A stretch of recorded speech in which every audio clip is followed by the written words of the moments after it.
It was a button. Hi, welcome to Tea Time with Amie and Bev.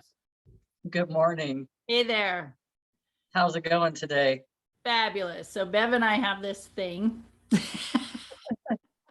We always have a thing. We have this thing with color. And for a very long time, for a while, we saw each other almost daily. And every day, her and I would be wearing the same colors in some way.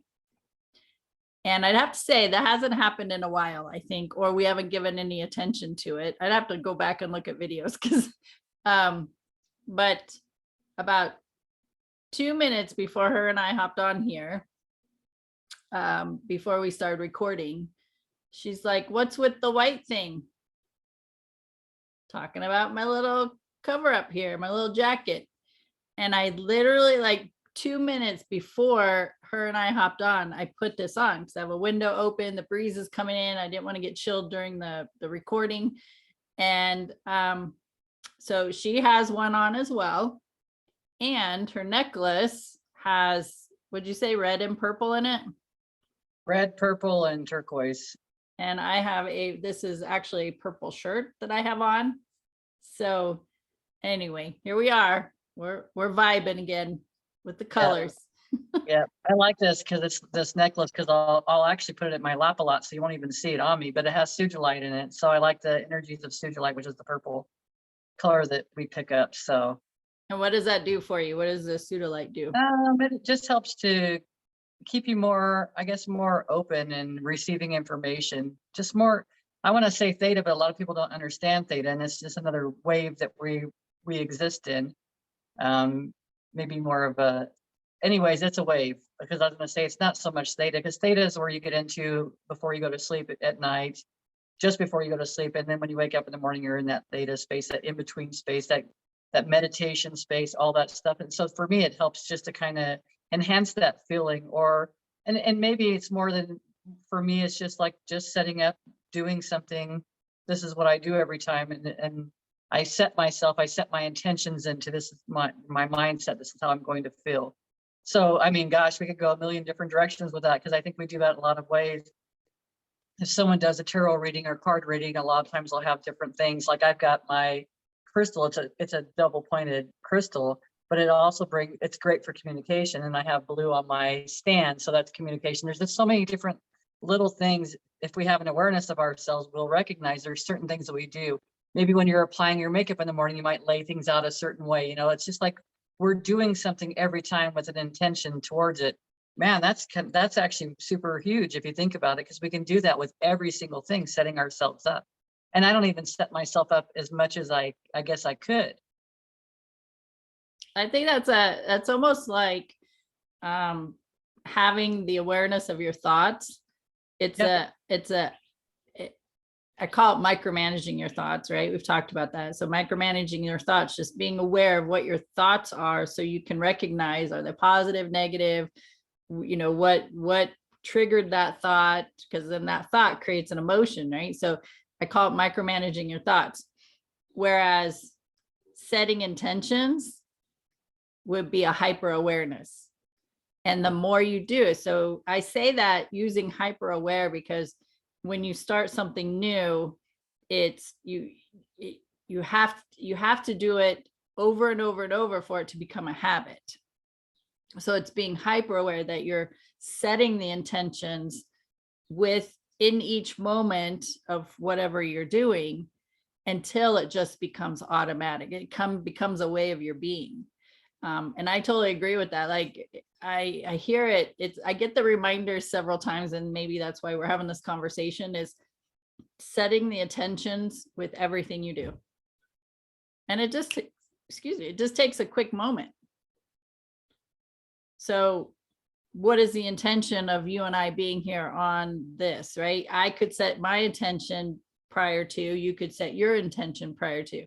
What is my intention in writing, being an author in a book, in a compilation book? What's my intention of driving to get my hair done? Just setting intentions of, even if it's one thing I do set, like in the morning when I'm meditating and then doing my visualization, is that wherever I go and whoever I interact with, there's joy and love. That's my intention for the day, every day. So I think that's an awesome. amazing practice to Yeah. And then at the end of the day, to reflect on all those, because that's an appreciation, right? So to go through the whole day and like, man, look at all the people that crossed my path today that were so amazing. Like amazing. Look at the person that just, he was looking down, an older gentleman looks up and he smiles at you, or, you know what I mean? He says hi, or what, or the woman that's walking by. It's just like you automatically attract that stuff. And when you have the awareness, you notice it. You notice it everywhere you go. It's impossible to not notice it when you're aware. Yeah. And it's funny. It's not fun. Everything we do is synchronicity, right? It's supposed to, it's meant to be. And so you saying that, I was at the gym yesterday and I was walking and I was looking in a different, I was just looking in a direction, I don't know. And I turned my head and saw there was a lady coming kind of towards me. And in that moment, when I turned, she smiled.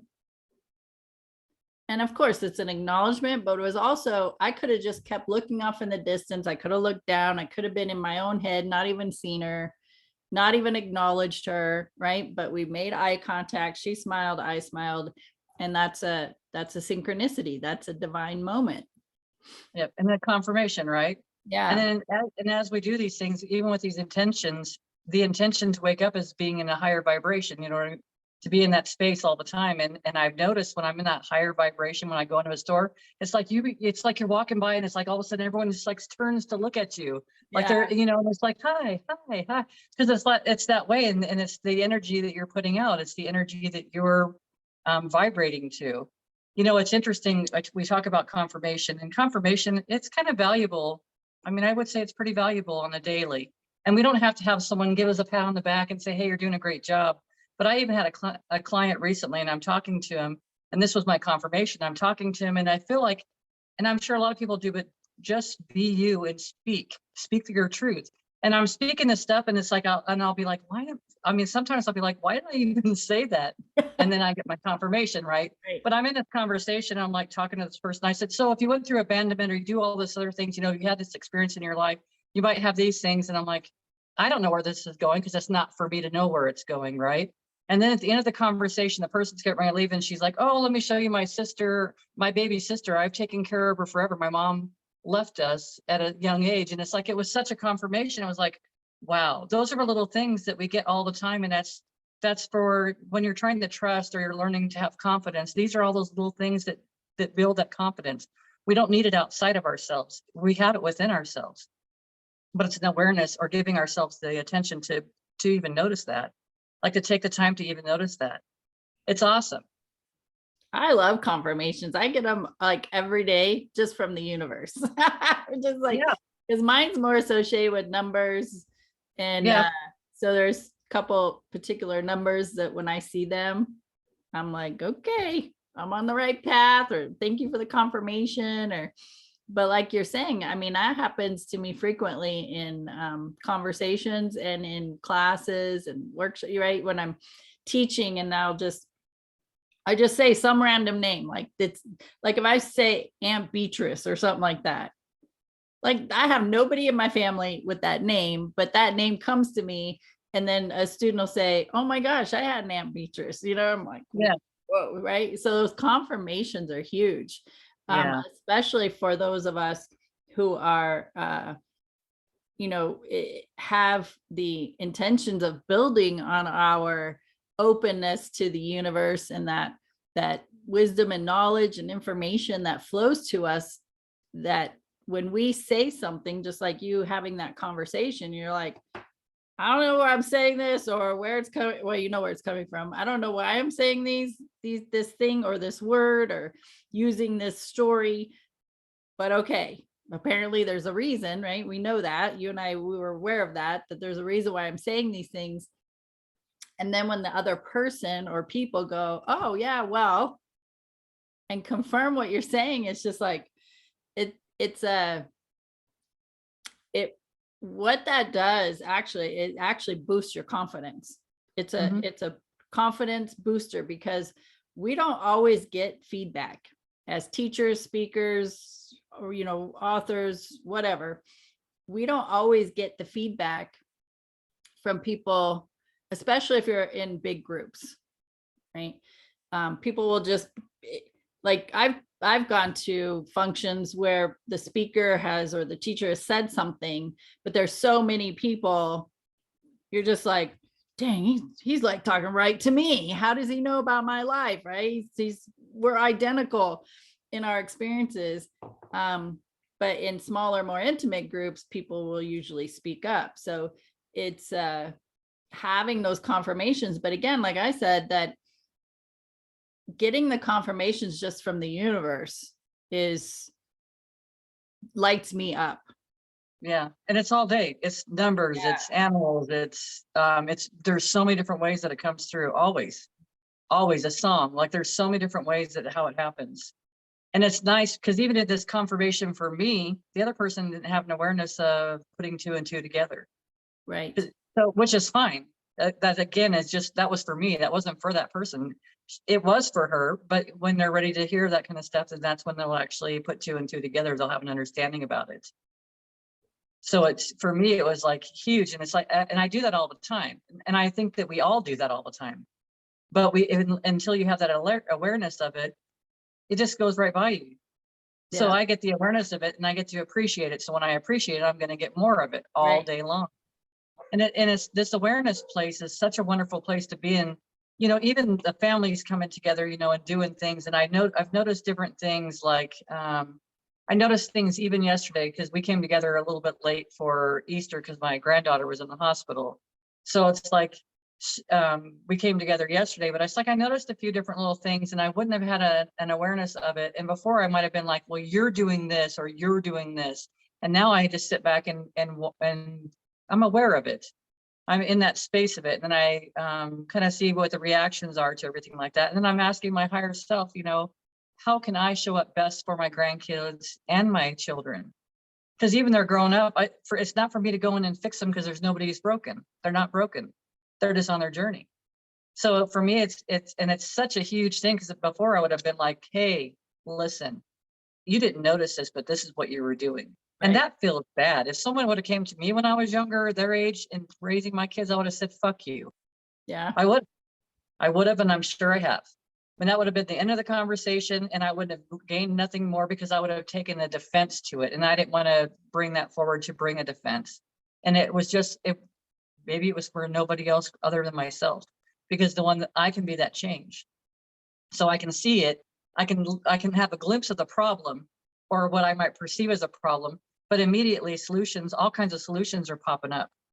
So it's an awesome place to be in. So I take it upon myself. It's not going to be, hey, I'm going to teach you this because you need to learn this. No, I'm going to do this and you can take whatever you want. Yeah. And sometimes we are just meant to be an observer. Yes. Right. Because especially, and this is a huge practice, especially for us recovering fixers and people pleasers and control freaks, is to just observe without saying a word. You're just like, ah. It's definitely interesting. It really is. And but that's where solutions are born, though.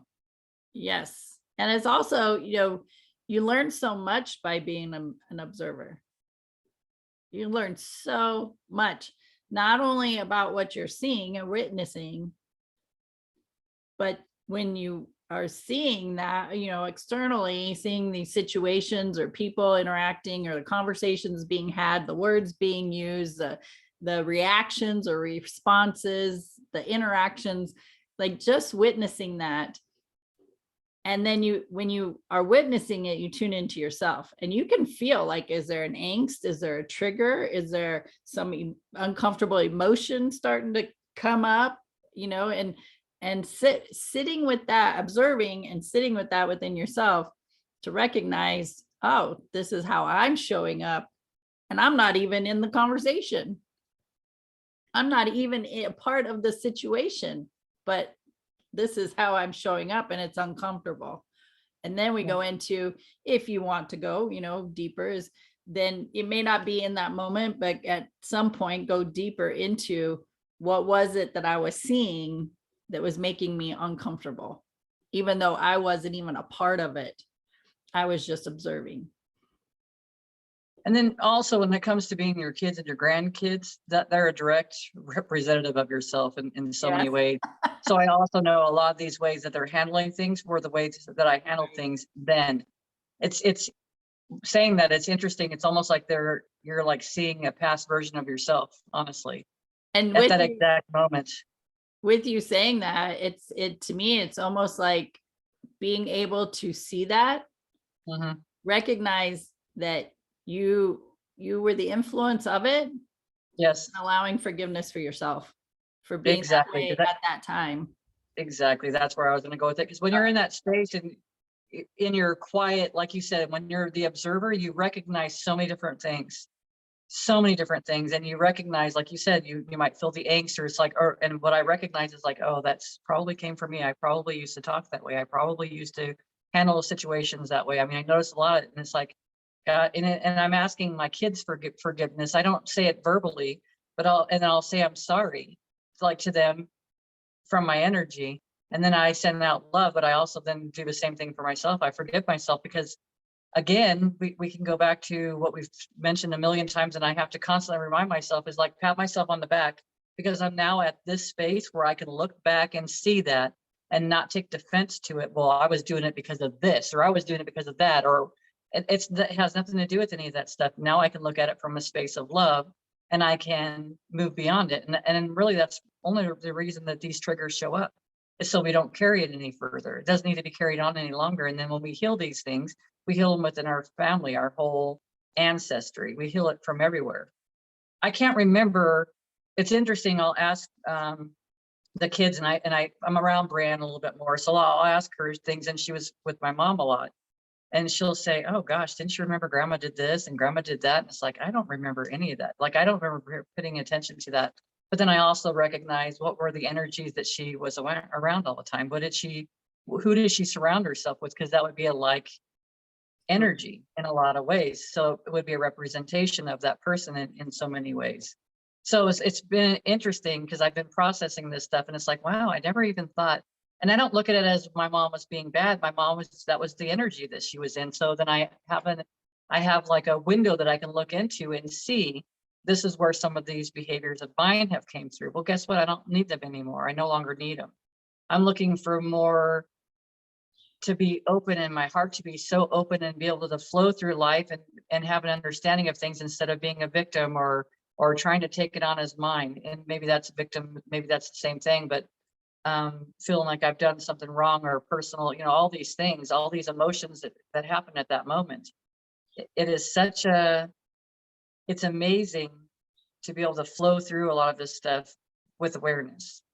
Without awareness, it feels like, that's another thing, man, I fucked that up too. I can't seem to get things right. And it's like, that's how it feels, because you start looking at all that stuff, and instead of looking at it like, wow, that was how I used to be that way. I used to talk that harsh. I used to be defensive with everybody, against everything. I kept everybody at arm's length away from me. It was safer that way.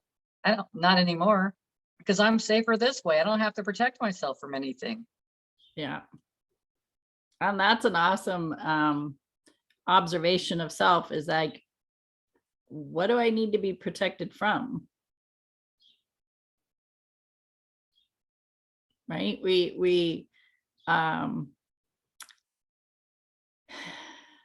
go through this time where we're feeling all the emotions, and then we get, I know I did, I got tired of all those heavy emotions, and I put a band-aid on it and didn't want to feel those emotions anymore because they were too damaging, until I went through some healing with myself and some forgiveness for myself. And now it's very seldom do I dip into that heavy emotions. But even when I do, it's an indicator of where I'm at, whether it's with myself what I've done or said or thought, or in observation of something else. It's just another piece that comes to the surface for me to look at and go, oh, this was still in here.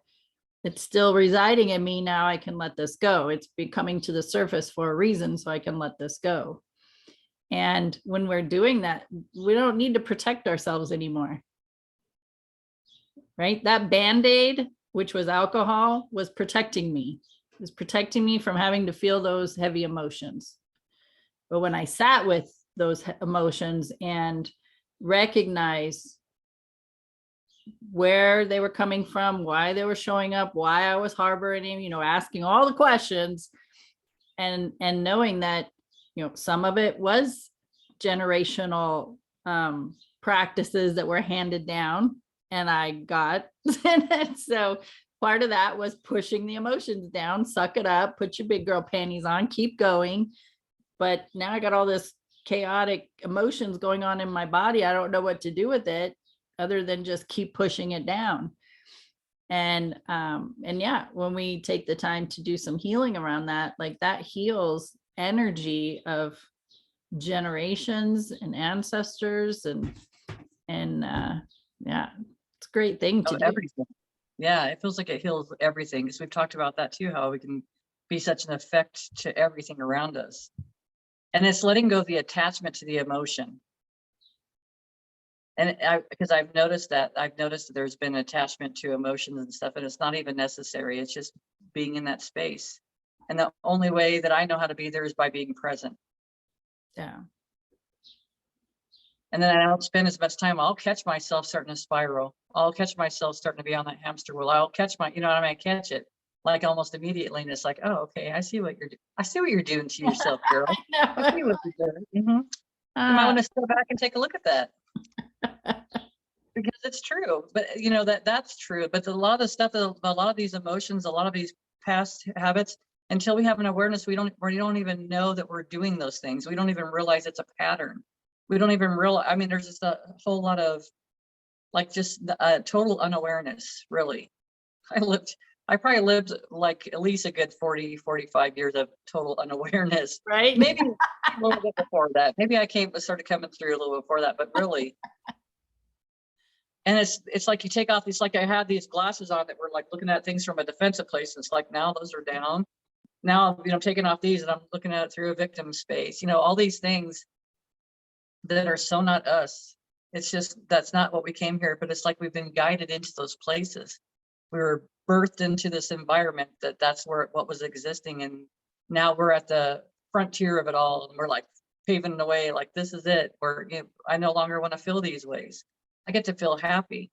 And the more that I'm happy, the more that I'm surrounded with the happy people, which goes back to the beginning of our conversation, setting your intentions. And it's, if I set my intentions for myself to be happy, then it's like, no matter where I go, I'm going to find people that are happy. Things are going to show up that are going to make me happy. Everything's great. Everything is. And then I get to look at them through those glasses. Yeah. And just the more experiences that you have that that encourage you, because nothing can make us feel a certain way, right? But the experiences that we have can encourage us to feel even more joy. Yeah. And then it's ourselves, our own internal processes that says, yeah, I want to feel more joyful. And can I feel more joyful than I am right now? Right? Can I let more of that in? And it's all an internal experience. It's the external that encourages us to feel a certain way. Yeah. Nobody can make us feel a certain way. And if you look at it as far as navigation, it's just guiding you back into yourself, because it was never about the external in the first place, because there really is no external. Yeah. And you know, when you were talking a little bit ago, we were talking, you know, what came into my mind about how we navigate through the world. If we just thought about these bodies, they're our vehicles, really. And if we imagine them as our vehicles these days, so we have triggers, right? So if I'm driving in these vehicles these days, the newer vehicles, they actually have sensors on it to let you know when you've crossed over the line, run over a line. And it's not like it's a bad thing. So it's a trigger, right? So if you think about that, you're driving along in life and you hit this trigger. well, we could get attached to that emotion of it, or we can recognize, ooh, it just buzzed me on the left side because I was getting ready to go off the freaking road, or I crossed over the yellow line, or whatever happened right then. They're just little things like, hey, here's something for you. Hey, have some awareness. And then it's like you look at it, you move through it, and it's done. Right. That's it. And then you got smooth driving ahead. Put on your cruise control and take a look around. And when there's more, it'll let you know. Yeah. Don't worry about that. Don't go looking for it. Or it'll stop you, right? So, because even the new vehicles, it'll actually stop you. Yeah. In the Chevys, whatever, they would have like a flash that would pop up on your actual windshield. The other person couldn't see it in the vehicle. No one else could see it. But that person that's driving it might be like to stop because there's a vehicle in front of you that stopped, or it'll stop for you. So, I mean, there's all these things that are going on, but here we are in life, right? We get the warning to stop. And when you're in that plowing mood, you're just going to plow right through everything like that. I'm done. This is what I'm doing. I don't care what you say. I don't care. You guys can come on in. I'm still going straight ahead. Yeah. Then you're going to run into something because you already got the warnings ahead of time to let you know, hey, this probably isn't a good idea. You're probably not going to be happy with the outcome on this decision you're making right now. Yeah. And I know for me, being stubborn, so tell me I can't do something, I'm going to prove you wrong. Exactly. But how much suffering am I going to do in the meantime? And it's not going to turn out. And you think about it from the energy standpoint of moving through on something like that. So a long time ago, Jim says, because I decided I was going to compete in figure. So, which is like a bodybuilding and all that kind of stuff. So I decided I was going to compete, and he's like, well, I don't know. I guess someone from Kingpin could probably do something like that. I was like, you don't tell me that. So I had this, then I had my drive and my focus was only on that. So then you lose your focus, there's a lot of other things that kind of lose attention along the way because you put so much focus in one thing. So now you're unbalanced. You're no longer in harmony. You know what I mean? I was pushing the body forward. And the outcome was never going to be the outcome that I desired because I was out of harmony. I was out of balance. He took that, he didn't take it. You allowed the process of, yes. You gave attention to, this is something I would like to do. And his comments triggered you. Yes. So it shifted your energy from what could have been a very joyful experience to, well, I'm going to show him. Yeah. Right. Which I was just showing me. And it really was nothing to do with him, right? Because it was just a trigger for me to actually get off the pot. Yeah. And that's what happens a lot of times is I mean, my husband did it just recently. But you share something that excites you, or even just brings you a twinge of joy or interest, and you share that with somebody, and because they can only see it from their perspective, from their experiences, from their mindset, that they don't embrace what you're embracing. They're not embracing your joy or any, and so their comments diminishes your excitement or your joy. And it's because we allow it. And what that is just another confirmation that, oh yeah, I'm probably not going to be good enough at this anyway. So then we start doubting ourselves, or we switch into well, I'm going to prove you wrong, which totally shifts the energy of it from where you were to begin with. So yeah, we have to be, so this is what I liked, listening to Jerry and Esther Hicks when Jerry was still with us in physical form, that he would work on something and not tell Esther what he was doing because he didn't want any input. He didn't want to be distracted from the guidance he was receiving, from the excitement of it, from his energy being in it, and really driving him to move through it and visualize it and focus on it. He didn't want Esther's input or anybody else's to diminish that light.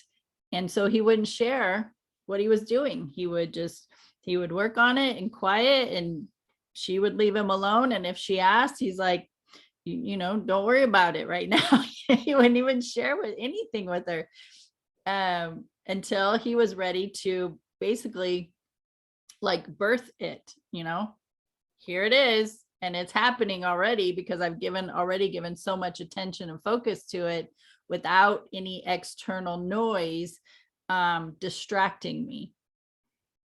Because So people like to sometimes, try to, yeah, other people will try to rationalize things and try to help you. They think it's helping you by saying, you know, maybe that's not going to happen so you don't get hurt, right? And it's like, so you don't set yourself up. And it's like, you got to set yourself up. You set yourself up for these things, for these passions. And then I was thinking about Esther Hicks with Abraham, when she would channel Abraham, and Abraham would say, you know, if you're in such a high vibration, no matter who you come into contact, they can't affect your energy in any way, shape, or form. So it's like, to me, that was the only thing was letting you know is I was never in that high vibration, or I wasn't in as high of a vibration as I thought I was, because now I've let this comment deflect how I was feeling. You know, I've let it take me down a few notches from this high creativity and this gift, and how everything felt so wonderful, because we do it. I don't think people recognize it happens all the time. You might get an idea of something like that, and the idea felt good within yourself. And then as soon as you mention it outside of yourself, they've only responded to doubts you have within yourself. And it's like, that's because you're thinking. If you didn't spend so much time thinking and you just automatically did whatever came into your mind, you would have less and less problems, and you would have less and less of anything taking you away from that. You think about how much energy it takes to even discuss all that with somebody else, instead of just being in that space and creating it. yeah. And then show them all later on, like, well, here's my book. Of course, I hope it's going to be, mine's going to be bigger than this, but I'm like, I hope it's bigger than that. here it is, guys. You'll need some glasses. You don't wear them, but you're going to need them. While you were talking, what came to mind is, so how many times have you gone to a baby shower? And here's the pregnant mama, right? She's probably about done being pregnant. And not just at a baby shower, but other encounters where women share their horrible experiences about giving birth. Oh, yes. Horrible. Yes. Like, oh my God, I was in labor for 36 hours, and oh my, you know, and just the horror stories, instead of taking a moment and say, you know what, I bet your birth is going to be just so easy, or some kind of words of encouragement to that new mom, especially a new mom. That it's interesting how it just goes back to, we're just drama focused beings, that people want to hear the horror, not the joyful, right? Like the Depending woman. on the energy.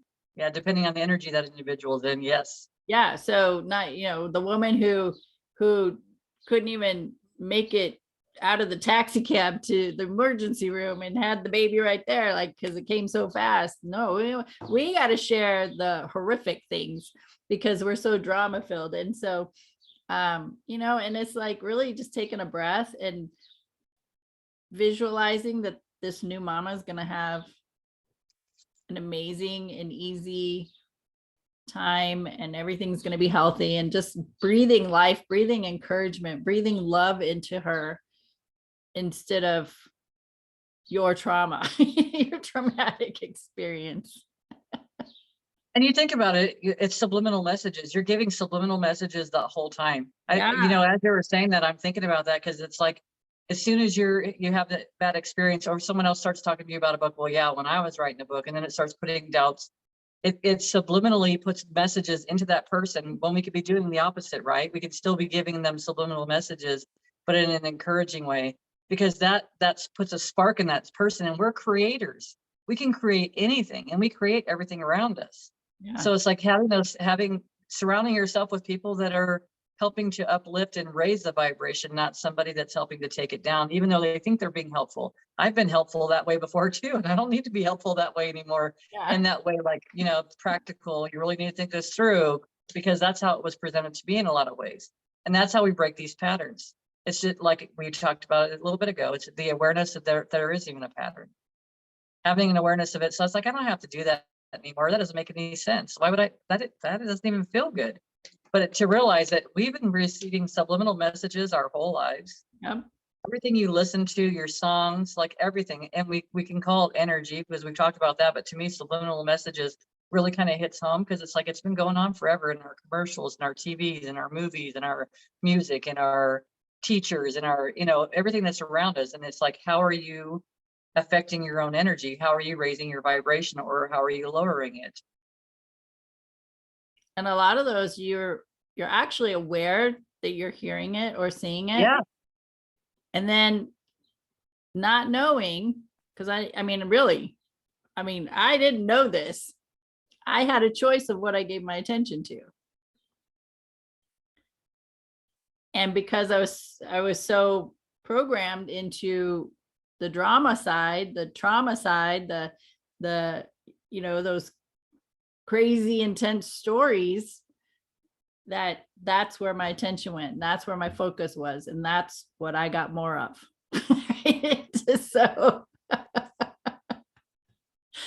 So knowing that we have a choice of how we focus our attention. So when you hear a message, whether it's through a movie or an ad or something,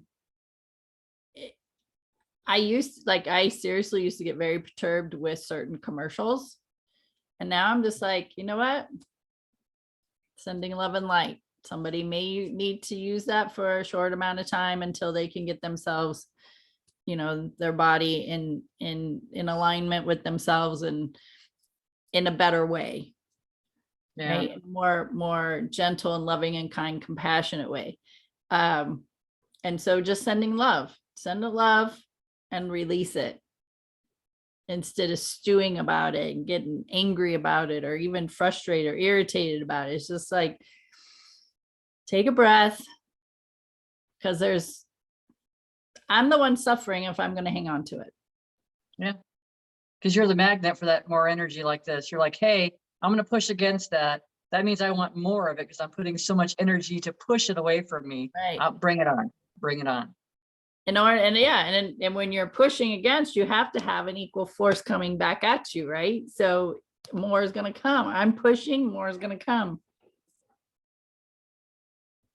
No, It's just changing your mindset for sure. Yes. No, thank you. No, because it doesn't feel good. And that's how you know. That's your gauge. Yeah.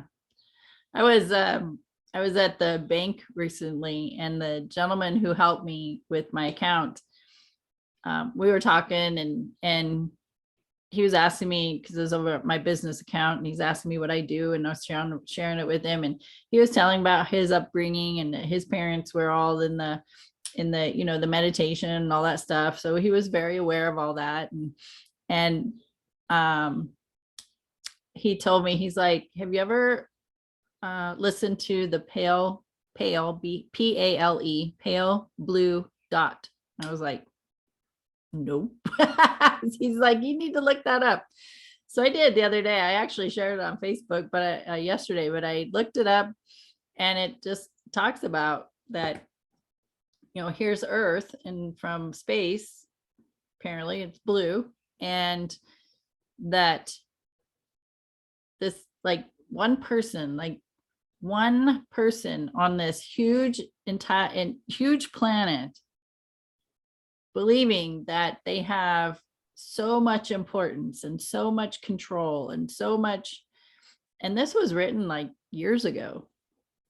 And it's like, I've thought about that. I mean, when I'm looking at an ant, that little tiny ant, and it goes down into the earth, and there's a bunch of thousands and thousands more little ants, and how tiny it is. And then, I mean, even if you go down to the size of a flea or even smaller than that, that's us on this planet.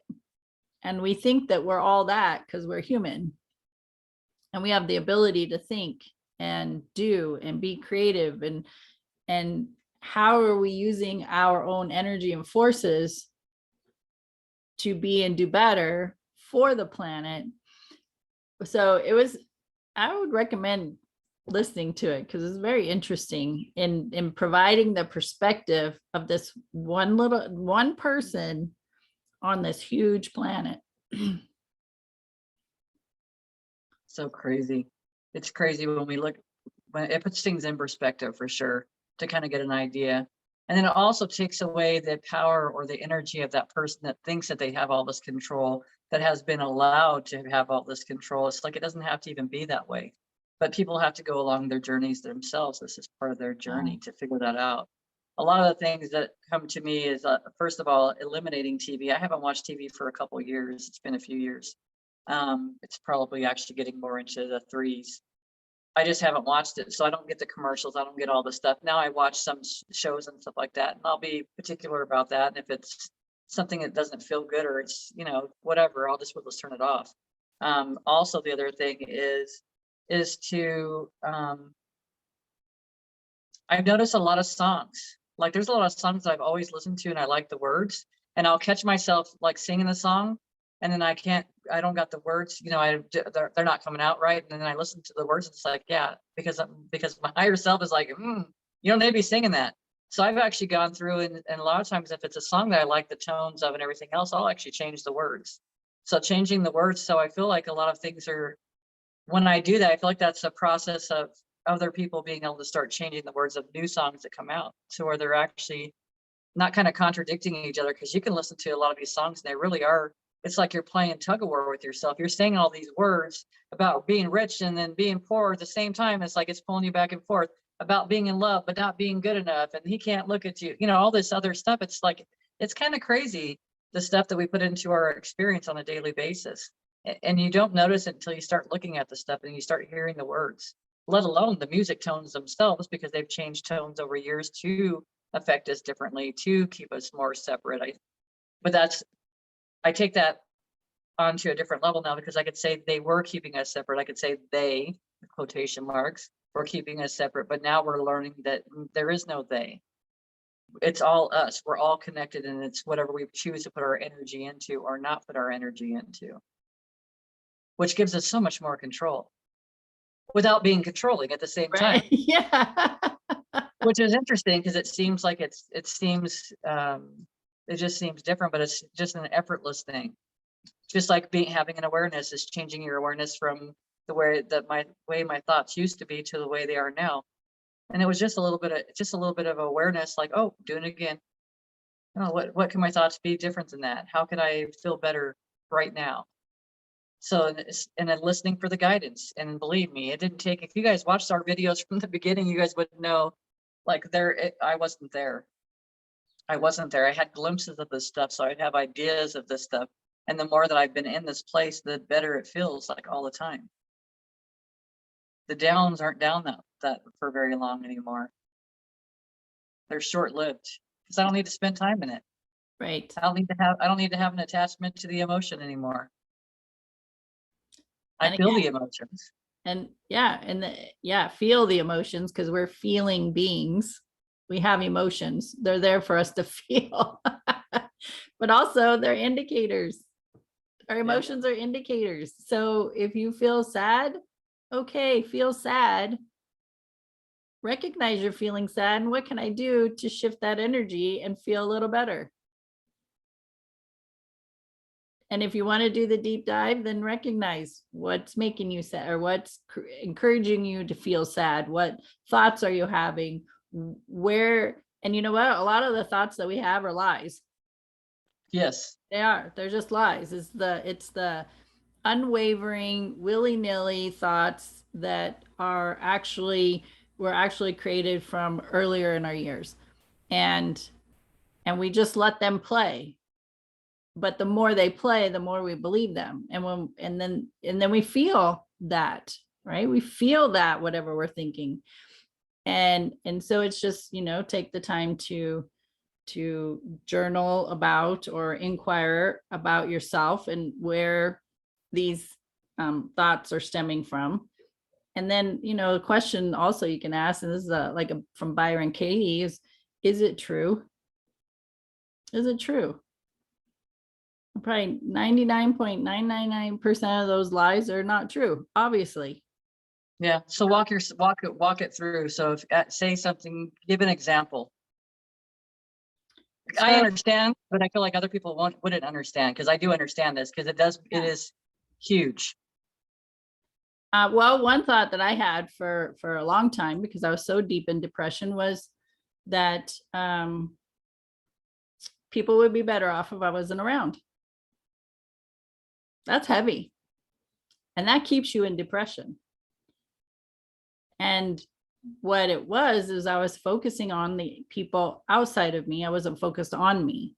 I was focused on what people did to me and the results of the way I was feeling about it. But the more that I went through healing and then practice loving myself, turning the expectation that other people are supposed to love me, and look within myself to love me and depended on me for my own love. And as that grew, then it became a lie that even the people outside of me are supposed to love me. And as I was growing, I was affecting other lives and in a positive way. So the lie that they would be better off without me, that wasn't true. Yeah. So you would ask yourself, is that true? Yeah. And it's like, really? Hey, if you were here, you're meant to be here. You're a perfection all by yourself. If you're in a physical body, which if you're watching, I'm sure you are. If you're being in a physical body, you're here for a reason. You're here for a reason. Even if it's for an encounter with another person to learn about yourselves through each other, then you've done your job. But there are 7 billion people on the planet. So it's like, there's a lot of lives you can affect and a lot of people that you can help heal and not even know them and not even talk to them. Right? It goes back to us observing situations, observing conversations. I might even not even know these people, but because I'm witnessing whatever's taking place, I have some stuff stirring in me, and now I got to go do my internal, because that's the way I am. I'm going to go do my internal work to see where this shit's coming up from. So, and you don't even need to know who these people are. No. But they show up so you can do your process, so you can do your healing process. Right? They triggered because they triggered your vehicle. Right. And I have another person I listen to, he'll be like, something will trigger him. So he'll be like, oh, instead of like, I'm not going to listen to that anymore, I'm going to delete that person, I'm going to do this. And it's like, no, he'll dive right back into it. And he'll go right into the space and be like, okay, oh, triggered me again. You go back and do some work, and then you go back to that same person to where he can get to that place. This person can get to the place of just seeing the person in love and know that that's their journey, and that's no longer triggering your vehicle anymore. And now you've moved past it. So it's like there's ways to test it all the time. But I was thinking before, like it's saying, well, no one likes me. No one likes me. And then asking, is that true? Because that goes back to the same thing. Is it true? No. My grandkids like me. My kids like me. My boyfriend likes me. You know what I mean? It's going through this whole process. So is it true? It's like getting into the next places of how you move through these emotions and how, and because it's like you were saying earlier, most of the stuff we've been telling ourselves has not been true. And to be in this place where I'm at right now, it's like knowing that that's okay, that things aren't true. It's like, okay, well, that leaves a whole open doorway of all this excitement. Is like, what is true? Show me the way. Yeah. The one thing, is saying, I'm not creative. Because, when I think of being creative, it's the hobbies, right? The hobbies, the crafts and stuff like that. And is it true that I'm not creative? No, that's a big, huge, bold lie that I've been telling myself for a very long time. Because the fact is, how do you get good at something? You practice it. So a woodworker, some people can take the wood and they have the vision and they create the piece and it's amazing. I would get the wood I'd have to take a class. I'd have to practice. I need more wood and more wood and more wood. So, but I could eventually create a masterpiece as well. And everybody sees sees a piece of art differently anyway. And the person who created it's going to critique it the most. However, there's creativity in writing. Oh, yes. Emails. There's creativity in how I interact with people. There's creativity in how I coach people. There's creativity when you're taking somebody through a hypnosis process or past life regression. There's a lot of creativity in all that. And so thinking that to see creativity only in a certain way is limiting all the possibilities. Right? You could be creative in decorating or creative in shopping, being able to see the colors that fit certain people and what colors blend and patterns and that's all. So there's so many different ways in being creative. Oh, so really? There saying is. I am not creative, I'm not a creative person, it's a big fat huge lie. Yeah. Oh, no, you're creative. I'm a You are creative creative. manifester. Just saying, good, bad, and ugly. Done it all. Nice. It's so true though, and I recognize even in, gosh, my sister, I don't know what it means, but it's like I'm witnessing someone else's, I guess, next part of their journey kind of roll out, because I'll see a lot of that stuff, the creativity of displaying the jewelry, displaying this, like selling stuff, and then she went shopping someplace, and I swear she was like putting up next to things like, look at this right here, it's so soft. Like, I mean, she was just being silly and taking all these pictures, but at the same time, she's like advertising and she's promoting and she's being creative. It's awesome to watch people like that, because it's not just watching them on their journey, it's feeling all that passion. And you don't know where it's going yet. Like, it's excitement. It's like you just open up a package and now you see all this excitement in there. It's like, where is this going to go?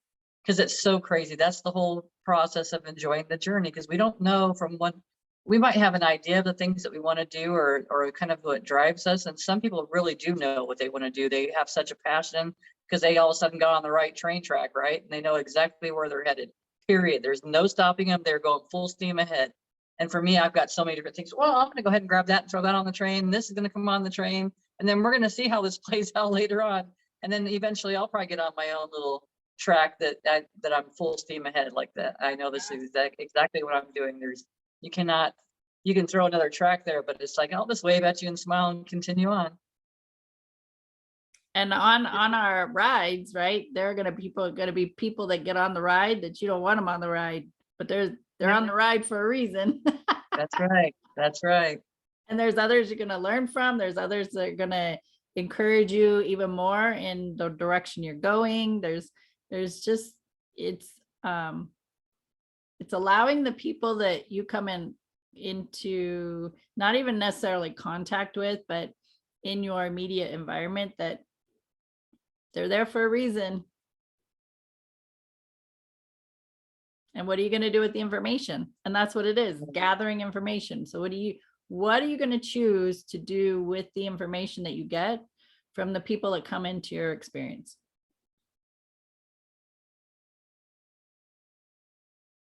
I choose to grow. Right? It's like, I choose to go ahead, show me the trigger. Okay. And sometimes it doesn't mean that I don't get wrapped sometimes, because sometimes I'll be like ready to go. Okay, you want to push that button? I'm ready. Yeah, I know. Hold on, let me put the gloves on. That's right. That's right. That's right. But then it's like recognizing I don't have to be in that space. Right. And that's why things sometimes feel bad. What do boxers do, right? Boxers have footwork and they know how to move their body, right? So you're like, that's right. I got that's you. Right. That's right. You can't touch this. It's true. That's fun. Oh, awesome. Well, my friends, it's 11:01. Ones are manifestation, so holding my intentions for what I want to manifest. Thanks for being here with us. We appreciate your time and energy, and just we hope that our words bring ease in your own journey. Yes. And we're just coming to speak from our perspectives, from what's helped us, and sharing what we know. That's what we do. That's what we do. Any final words? Enjoy the journey. That's it. It's Appreciate. right. That's right. Appreciate, appreciate, appreciate. Appreciates. There you go. There we go.